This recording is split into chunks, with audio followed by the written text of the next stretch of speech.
Hi, good evening, students. Today we are going to start our new lecture on linear equations in one variable from class 8th, and we will be doing exercise 2.2, question number 3 and question number 4. आज हम linear equation in one variable जो कि class 8 का chapter है उसकी exercise 2.2 के question number 3 और 4 को सॉल्व करेंगे। तो हम क्वेश्चन नंबर 3 है x plus 7 minus 8/3x is equal to 17/6 minus 5/2x। अब हम इसमें क्या देखते हैं कि वेरिएबल के 3 फिगर्स हैं। अब हमारे लिए ज़रूरी है कि अगर हमें इसे सॉल्व करना है तो वेरिएबल सारे एक तरफ आ जाए और ये जो फिगर्स है कांस्टेंट फिगर है वो इधर चले जाए। तो हमने क्या देखा कि x माइनस 8/3x ये अगर हम इस तरफ लेकर के आते हैं तो ये माइनस से हो जाएगा plus 5/2x is equal to 17/6। ये 7 हम इस तरफ लेके जाएंगे तो ये हो जाएगा -7।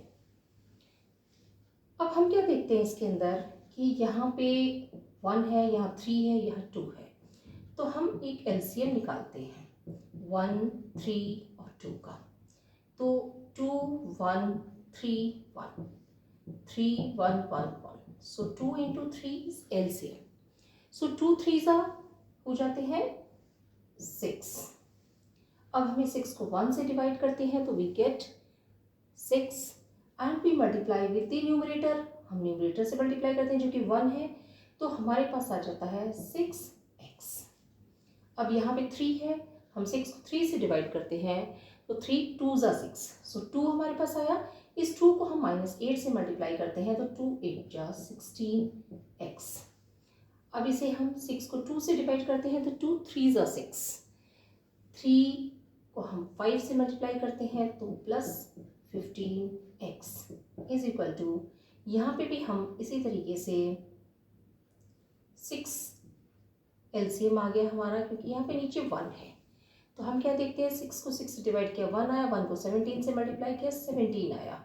अब 6 को 1 से डिवाइड किया तो 6 आया एंड उस 6 को हमने 7 से मल्टीप्लाई किया तो 6 7s are 42।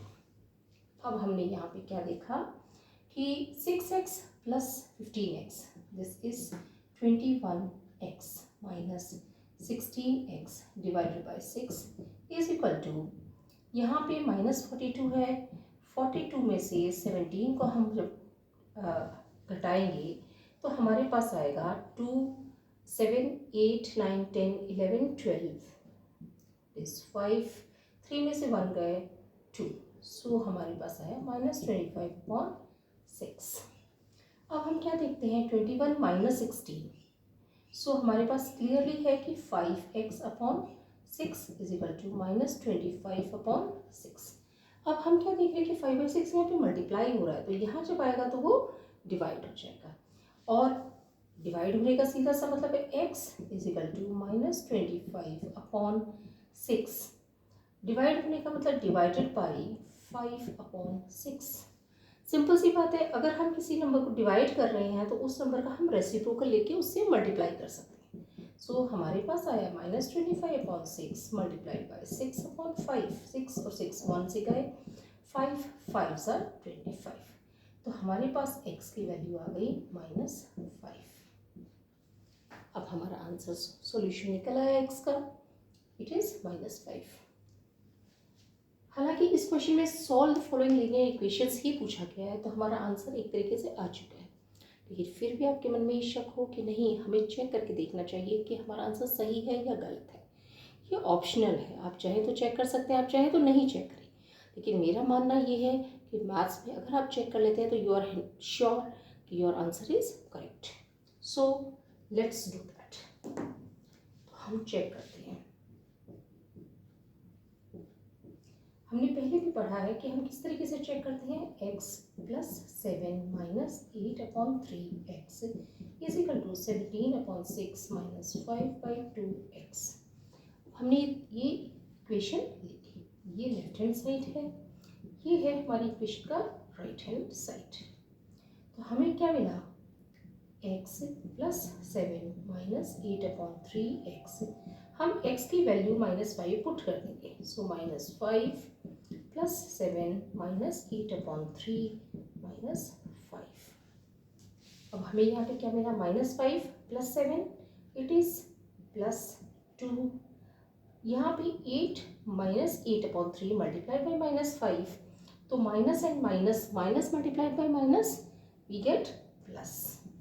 So 8 5 is 40/3। अब हम इसका एलसीएम ले लेते हैं। 1 और 3 का एलसीएम होगा 1 3, सो 1 मल्टीप्लाइड बाई 3, सो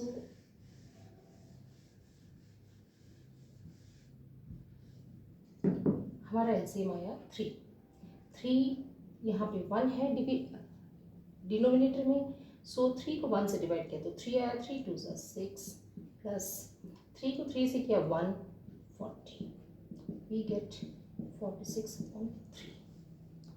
अब क्या 3 से डिवाइड होगा, 6 plus 4 is 10, so their sum is not divisible by 3, so it will not be divisible by 3। 3 से फुल इस नंबर को हम डिवाइड नहीं कर पाएंगे। अब हम, ये तो था हमारा लेफ्ट हैंड साइड, अब हम ले लेते हैं right hand side. Right hand side में हमारे पास है 17/6 माइनस 5/2x, 17/6 माइनस 5/2 है -5। अगेन हम क्या देखते हैं, 17/6 माइनस 5 मल्टीप्लाई बाई -5 इज +25/2, क्योंकि माइनस नंबर को माइनस से मल्टीप्लाई करने पे हमें प्लस मिलता है, प्लस को प्लस से मल्टीप्लाई करने पे भी प्लस मिलता है। ठीक, अब हमने लिखा कि इसमें हमारा एलसीएम आ गया 6। सिंपल सी बात है, 6 को 6 से डिवाइड करेंगे 1 आएगा, 17 प्लस 2 को 6 को 2 से डिवाइड करेंगे तो हमारे पास आ जाएगा 3 को हम 25 से करेंगे तो हमारे पास आएगा 75। 25 2 ज़ा 50, 25 3 ज़ा 75। अब हमारे पास नंबर है 7 और 5 12, 1 कैरी फॉरवर्ड गया, 8 + 1 9/6। अब हम इसे इजीली 2 से डिवाइड कर सकते हैं, तो हमारे पास क्या आया, 2 3 ज़ा 6, 2 4 ज़ा 8, 2 6 ज़ा 12। अब हम क्या देखते हैं कि लेफ्ट हैंड साइड 46/3 है, right hand side is also 46/3, so left hand side is equal to right hand side and my answer is correct. अब हम आगे मूव करते हैं। So there is one more question, x - 5/3 is equal to x - 3/5। ऐसे question में simple सी बात है कि हम इस नंबर को यहाँ लेकर के आएंगे तो यहाँ मल्टीप्लाई हो जाएगा, इस नंबर को हम यहाँ लेके जाएंगे क्योंकि यहाँ ये डिवीजन में है, यहाँ लेके जाएंगे तो ये मल्टीप्लाई हो जाएगा। तो हमें क्या मिला, 5 multiplied by x - 5 is equal to 3 multiplied by x - 3। 5 multiplied by x is 5x minus 25 is equal to 3x - 9। अब हमारे पास एक इक्वेशन आ गई है। अब इसमें हम x को इस तरफ लेके आ जाएंगे और इस कांस्टेंट नंबर को इधर ले जाएंगे और इसमें हमारा साइन चेंज होगा, जैसे यहाँ +3x है तो यहाँ आएगा तो -3x हो जाएगा, ये -25 इस तरफ जाएगा तो +25 हो जाएगा। अब हमारे पास क्या आया, 2x इज इक्वल टू 25 में से 9 गए तो हमारे पास आ जाएंगे 16 और यहाँ पे पॉजिटिव नंबर बड़ा है इसलिए 16 आ जाएंगे। ठीक है, अब हमने क्या किया कि यहाँ पे 2 इससे मल्टीप्लाई हो रहा है तो यहाँ जाएगा तो डिवाइड हो जाएगा, 16 डिवाइडेड बाई 2, 2 8, तो हमारी x की वैल्यू हो गई 8। अब ये हमारा आंसर आ गया है कि x की वैल्यू जो है वो 8 है। अब हालांकि इस क्वेश्चन के हिसाब से दिस इज़ ओके कि हमें आगे सॉल्व करने की ज़रूरत नहीं है, लेकिन आप अपनी सेटिस्फेक्शन के लिए चेक करके इसे देख सकते हैं। हालांकि ये इसके बारे में पूछा नहीं गया है तो हम इसे चेक करते हैं।